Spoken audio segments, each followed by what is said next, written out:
No one expected that, after all these years of silence, King Charles, at the age of 75, would choose this exact moment to reveal the most shocking secret of his life.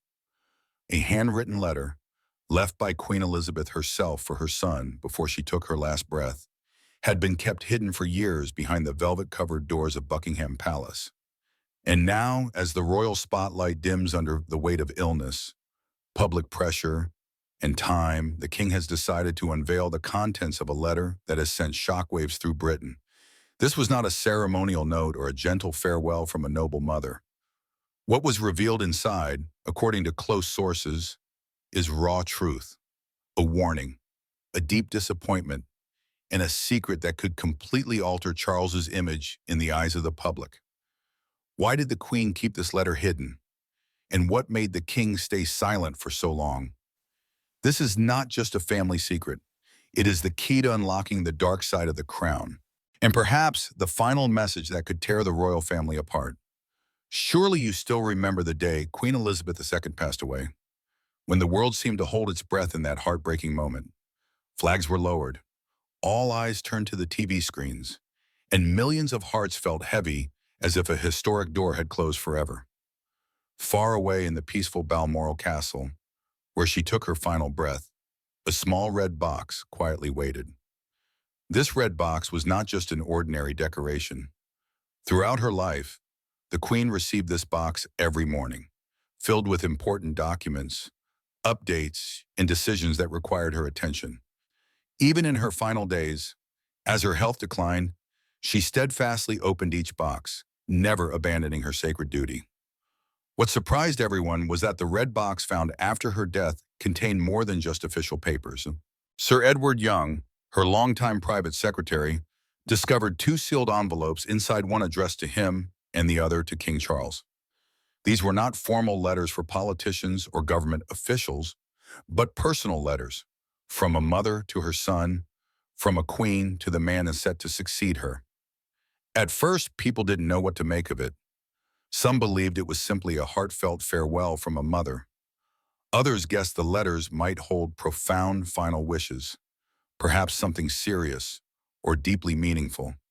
Whispers began to spread, casting a veil of emotional mystery. The full contents of the letters remain unrevealed and mostly confidential to this day. Yet small fragments leaked over time, shared quietly by those close to the royal family, stirring deep emotions and leaving a lasting impression. It's impossible not to imagine the weight of those words and the deep affection they carried within. A woman known around the globe, who wore the crown for over 70 years, sat quietly by herself, holding a pen. She knew the end was near and chose to write a final letter, not to the world, but to her child. This wasn't a cold or distant message. It was gentle, warm, and real, filled with love and truth. Though it came from a queen and it carried a mother's voice. Let's unveil what everyone believes the letter was about. What does it contain? The letter is believed to have begun with words that could melt any heart. She told him that if he was reading it, she was no longer there. She expressed how proud she was of him, not as a king, but as a person. She recalled all he had faced of the heartbreak of losing Diana, the constant media pressure, and the many years he waited to become king. She saw the weight he carried and how he never gave up. She told him that, though the road had been rough, it shaped him into the man he had become. And in her heart, she believed he was ready. Then came the part that stood out, giving many chills. She wrote that his crown would feel heavier than hers ever did, not because of world events, but because of how closely people would watch him. That small line carried immense meaning. It wasn't about the crown itself, but the pressure he'd face, with the world scrutinizing every step. In that moment, we're reminded that even queens worry for their children, and even a ruler who navigated wars changes, and celebrations could write something so personal and moving. This wasn't just a royal document, it was a goodbye, a blessing, a mother's soft whisper across time, telling her son he could do it and that she believed in him, even though she wouldn't be beside him. Her love would always be there, perhaps hidden in ink, sealed in an envelope, or forever tucked in a red box. In today's world, being a royal isn't just about wearing a crown or following tradition. It's about being constantly watched, judged, and discussed on every news channel, social media post, and viral video. Queen Elizabeth understood this well, having seen the role change. The public wants more than ceremony. They want someone real, who leads with kindness, shows honesty, and connects with people. In her private letter to Charles, she gently reminded him of this truth. She told him that while the crown has deep roots in history, the person wearing it must live in the present. She urged him to trust his feelings, not just follow rules, giving him courage to speak in his own voice, not merely echo hers. That line alone showed her trust in him.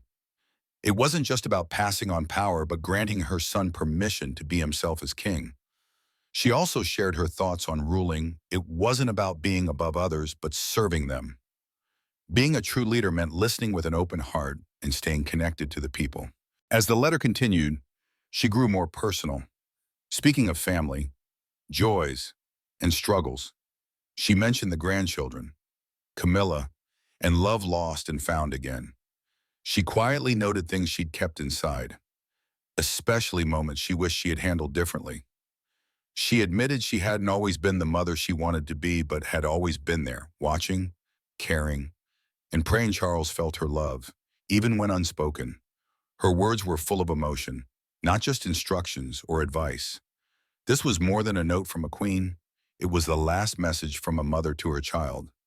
In those few pages, she showed the world something powerful. We often see kings and queens as distant figures, more like statues than people.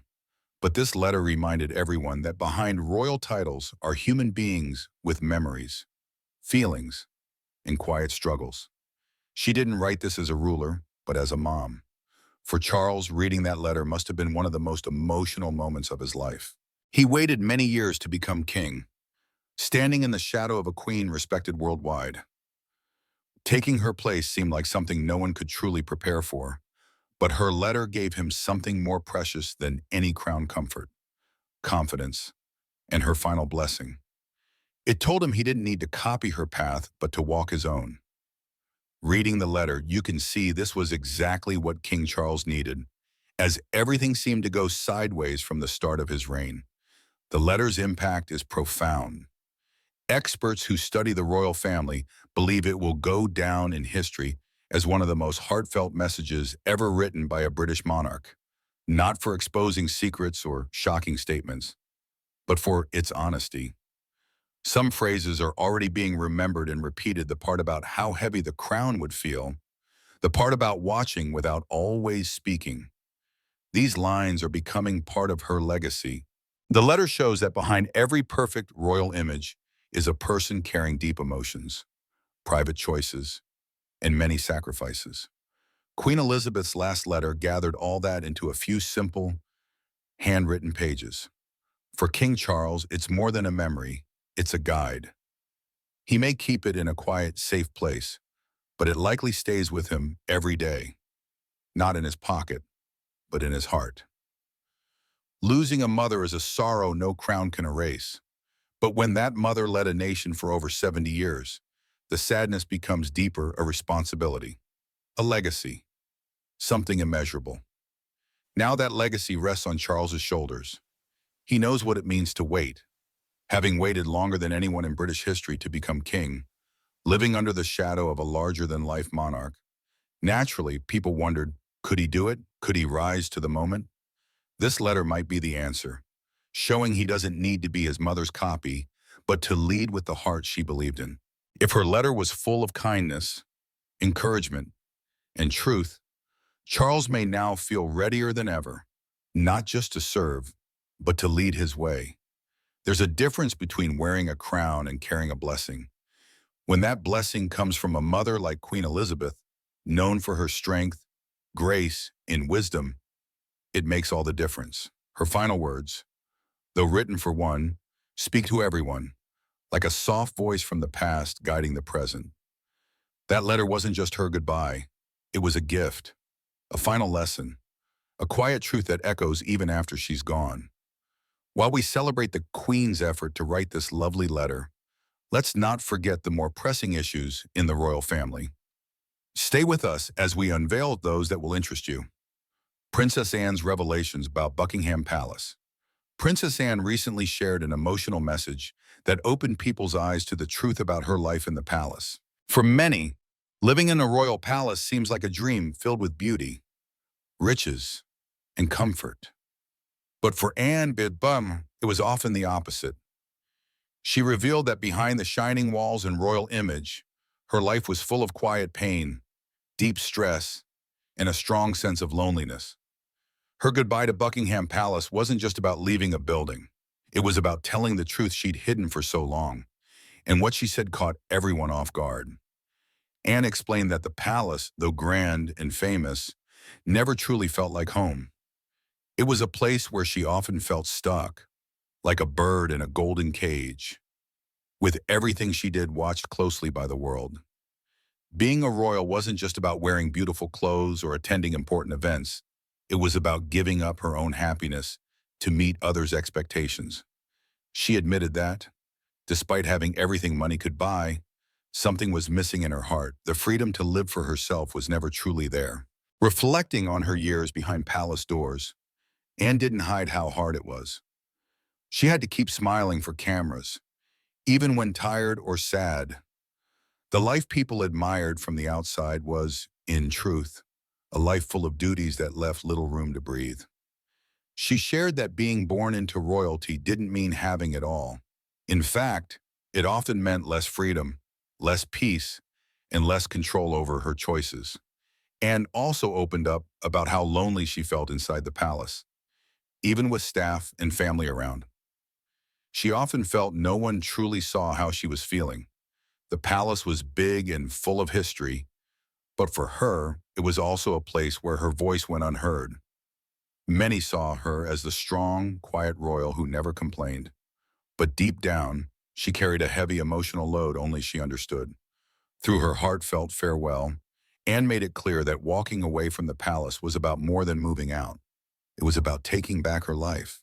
She no longer wanted to live under a spotlight that didn't let her be herself, tired of pretending everything was perfect when it wasn't.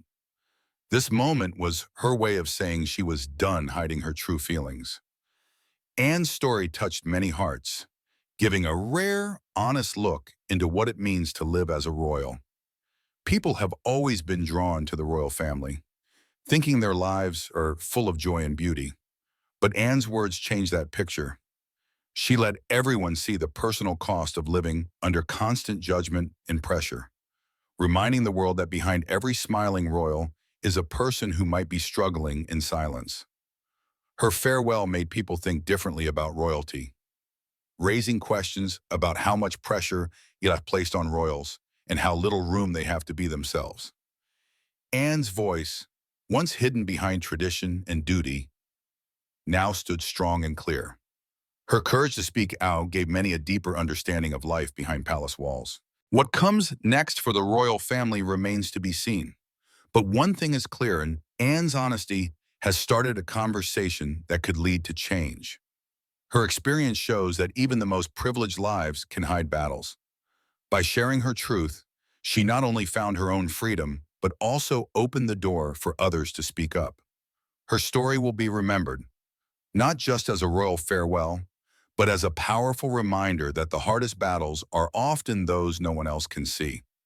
Leaving the royal scene, Princess Anne's heartfelt exit from Buckingham Palace didn't just touch hearts, it uncovered a side of royal life many never imagined. What the public saw as a simple goodbye was much deeper. It wasn't just about stepping away from a place. Anne was walking away from a strict way of life that had controlled her for years. Her emotional words let people see what she'd kept hidden. And once she spoke, it was clear this decision came from years of quiet struggle.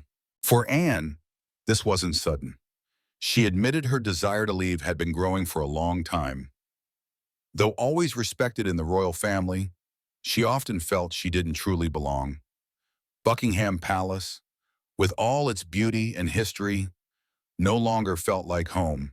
It had become a place that made her feel more distant than ever.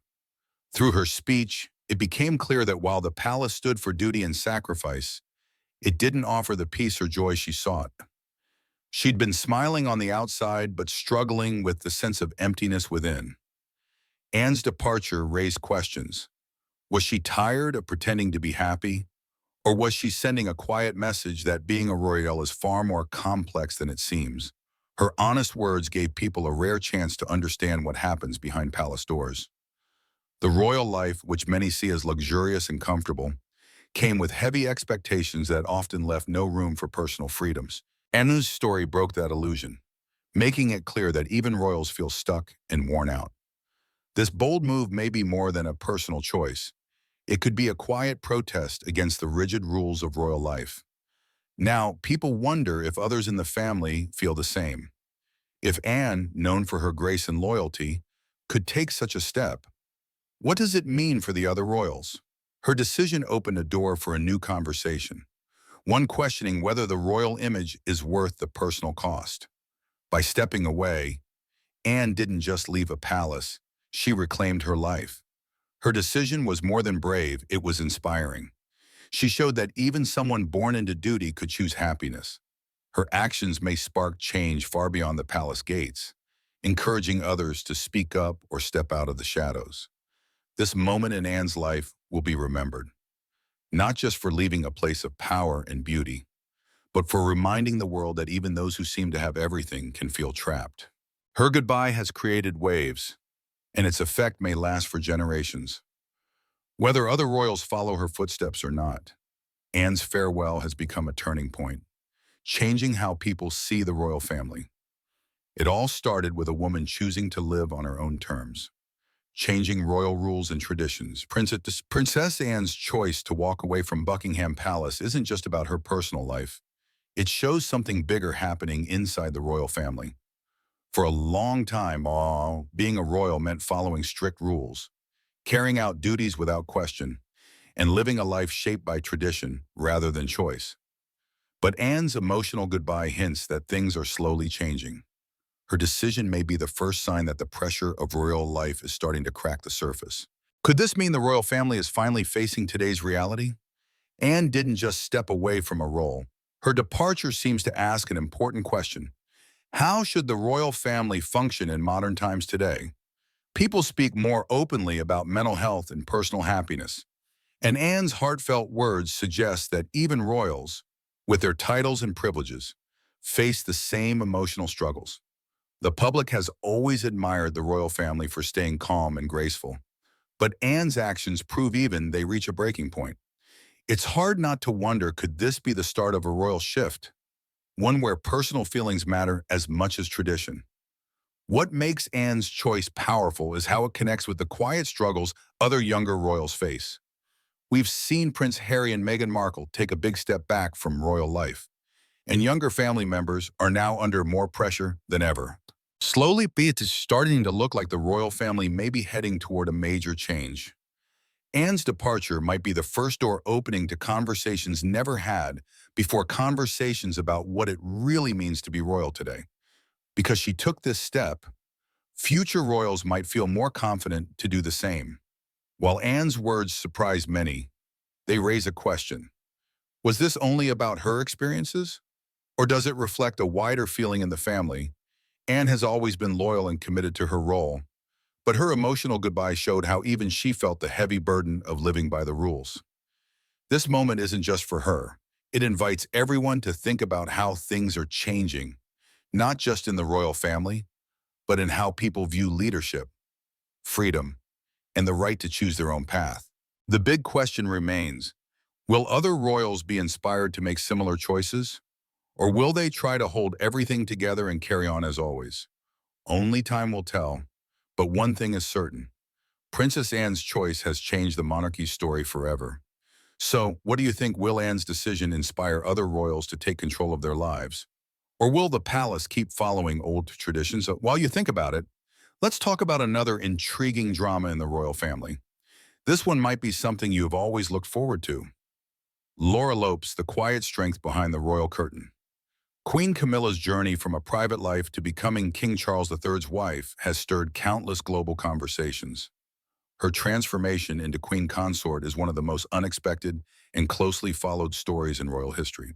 But while the world's attention focuses on her, another person has quietly lived through the highs and lows of that journey, her daughter, Laura Lopes. Long before Camilla officially entered the royal family in 2005, she was married to Andrew Parker Bowles, a former Army officer. Together, they had two children, Tom and Laura. Tom, who occasionally steps into the public eye, has made a name through his love for food. Laura, however, chose a quieter life, keeping away from flashing cameras and royal duties. But that silence was recently broken. Laura opened up in a deeply honest way, sharing how her mother's rise to the throne affected her. Her words gave a rare look into the challenges faced by someone who never asked for royal attention, but got caught up in it anyway. Her story is touching, personal, and eye-opening, offering a better understanding of what it means to be connected to the crown. Before we unveil what she said, let's catch up with her background. Laura was born on the first day of 1978 into a world of comfort and wealth, far from royal gates. Her upbringing was surrounded by upper-class traditions, but not the kind with crowns or titles. She attended Haywood Preparatory School and later studied art history at Oxford Brookes University. Life was stable, and she enjoyed growing up alongside her brother Tom in what felt like a normal upper-class home. But things shifted when whispers about her mother's close bond with Charles began entering everyday conversations. Though just a child, Laura quickly learned the world was watching her family. Her mother, Camilla, was often painted by the media as the villain in the story of Prince Charles and Princess Diana. This harsh public view followed Laura everywhere. Teachers, classmates, and strangers judged her because of who her mother was rumored to be. These constant opinions made life heavy for Laura, who was still learning how relationships worked and what love meant. She was forced to grow up quickly, trying to understand the complex world around her. She has spoken about how her younger years were not peaceful, but filled with tension between the world's view of her mother and the loving woman she knew at home. In 1990, her parents divorced, an event that left a mark on Laura's heart. Even though adults tried to shield her from newspapers and rumors, the weight was hard to ignore. Yet, no matter how tough things got, Laura always looked up to her mother, admiring how Camilla stayed strong despite being torn apart in the media. Her mother's grace left a deep impression on Laura. Then came 2005 when everything changed. Camilla became the Duchess of Cornwall upon marrying Charles, and Laura's world shifted completely. Unlike Charles's sons, William and Harry, Laura wasn't born into royalty. She was already an adult when she found herself suddenly linked to the royal family in a way she hadn't chosen. This change was difficult. Her once private life was now open to the world. Attending royal events meant facing flashing cameras, crowds, and traditions she didn't grow up with. Though she supported her mother, Laura often felt she didn't belong in that world. The attention made her uncomfortable, and big events where she had to act a certain way or follow rules were especially hard for someone who just wanted to live quietly. Another fascinating part of Laura's story is her connection to her stepbrothers, Prince William and Prince Harry. Though part of the same extended family, their relationship has always been distant. They're respectful but not close, and it's not hard to see why. William and Harry have spoken about the pain from their parents' split and their father's relationship with Camilla. Those deep emotional wounds created a natural distance with Laura, who wasn't part of their childhood. Their shared history is full of sadness and uncomfortable memories.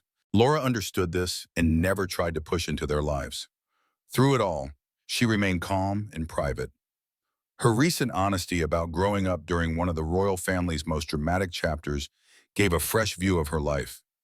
It showed that while the world watched Camilla's rise, someone else was quietly living through the same story, feeling its weight differently. Laura never asked for a royal connection, but handled it with grace. Her story reminds us that behind every public figure are family members facing unseen battles. People close to the royal family shared that in the early years after Camilla married Charles. things weren't always peaceful behind closed doors. Laura and William reportedly had emotional clashes. William, still mourning Princess Diana and loyal to her memory, sometimes blamed Camilla for much of his mother's pain. Laura, protective of her mother, didn't stay silent. She believed her mother was unfairly judged and insisted Charles also played a big part in their family's heartache. These arguments didn't stem from hatred, but from two people dealing with the same situation differently, each carrying their own wounds and defending the parent they loved most. While emotions ran high in private, Laura never brought these disagreements public, choosing silence. Unlike Harry, who later shared his painful royal experiences in his book Spare, Laura stayed quiet.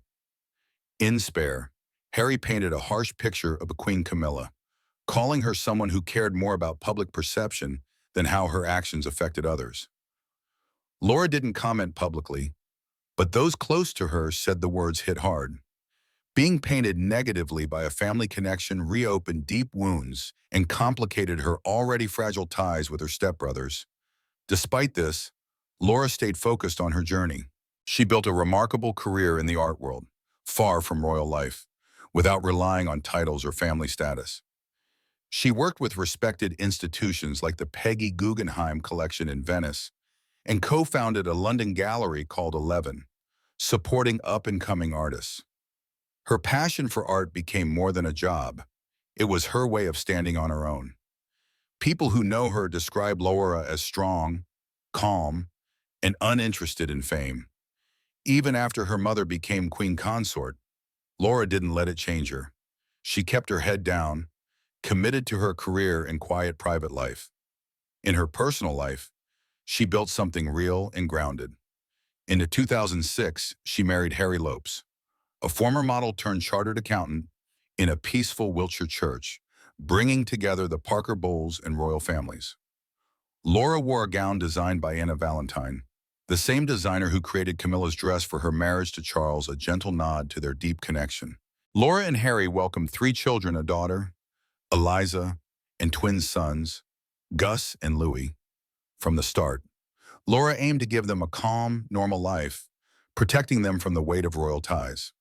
Though Eliza briefly appeared as a bridesmaid at Prince William and Kate Middleton's 2011 wedding, Laura has kept her children out of the public eye, believing peace, away from cameras and royal expectations, matters more than royal gatherings.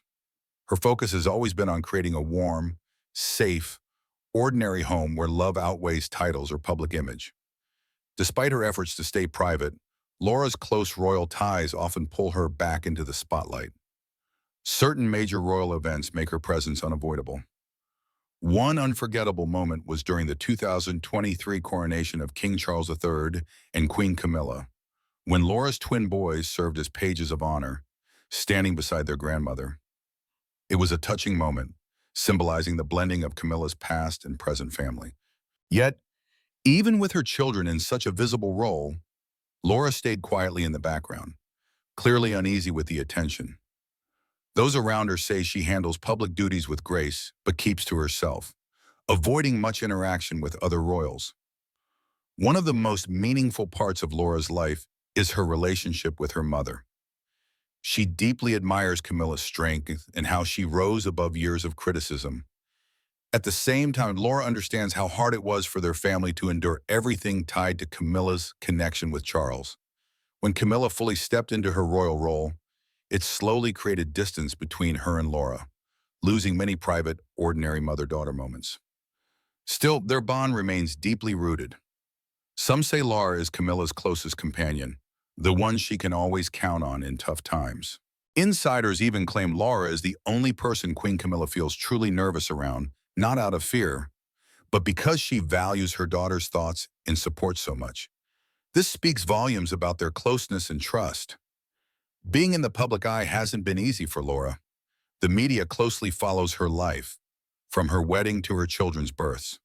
But while Laura has accomplished much on her own, it often feels like those achievements are overlooked.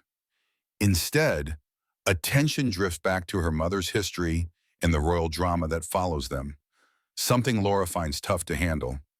She's worked hard to build a path of her own, But with Queen Camilla and King Charles at the monarchy's center, escaping the spotlight is harder.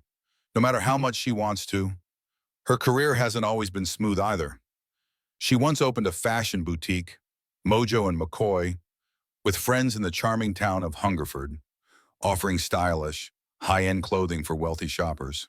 At first, it looked promising, but despite her efforts, the store didn't succeed and closed. It was a tough moment, but Laura didn't give up. People close to her say she may seek King Charles's advice before starting new ventures, respecting his ability to move forward despite obstacles. This also shows how Laura's relationship with her stepfather has evolved. She now sees him as someone she can turn to for support and guidance when things get rough. Whispers often circulate about what's next for Laura. Stories occasionally surface about her or Tom receiving royal titles, but both have always dismissed these rumors. Laura has made it clear she wants no royal role or its responsibilities, desiring only a life filled with love, peace, and family time. She remains dedicated to her art world work, doing everything to stay grounded and away from royal fame's pressures. Yet, no matter how far she steps back, Laura's connection to the crown will likely always remain as the daughter of Queen Camilla. With her ongoing presence at major royal events, her quiet strength as a daughter, and her loving care as a mother, Laura's place beside the royal family stays quietly but firmly in place. Tom Parker Bowles' courtroom drama. Aside from Laura, Tom Parker Bowles has also been in the spotlight, and what was reported about him is far from pleasant. It was an ordinary Tuesday morning with nothing unusual in the air, yet something quietly unfolded in one of London's most hidden corners.